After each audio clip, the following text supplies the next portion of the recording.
dunia hi ke ni zong kapan ala dei han tum aman translate an bol khat adei han hi ze achu gichi hi sa do te ding tia ka hum ki god ova aki hil loi aki thot loi tia chu ka omuwa ka hum ki thim chu hin ka nervous bal je akan sa hil zong de ni thim mo la ka loi pa zong ki tar pe thi ba thim hi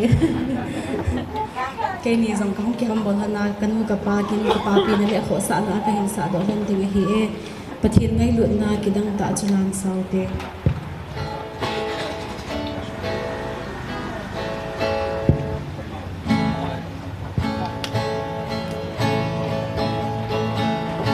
pathin ngai lut na ki dang ta chulan saute apat na le ako sa na ho pathin ang itaw nau gim nam tui bangin chung hen pathin ang sung thiên chun thiên su thil bol ho zin va chơi yun apat na le alo vin chu itaw nau chu gim nam tui ting ta to bangin chung hen pathin ang sung thiên chun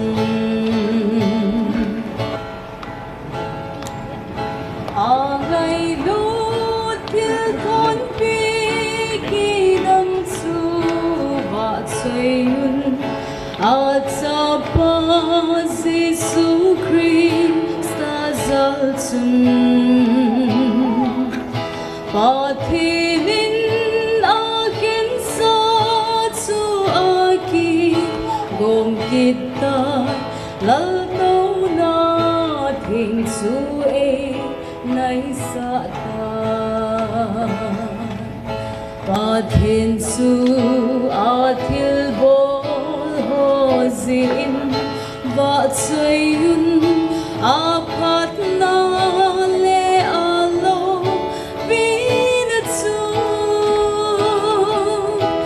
itaw nau chu gim nam tui ting ta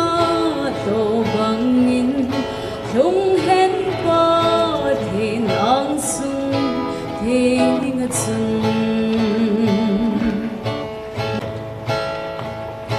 alung sit pat thei chan nga din tau vute ilam pi zo siu ba sa ding in azona le na ka cham kim a namun apathin hi na le gam achun pathin su thil bol ho zin va chơi yun apat na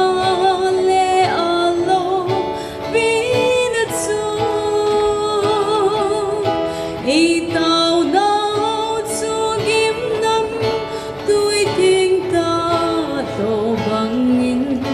chung hen pathin ang sung thiên chun One more time sa do na pathin pathin do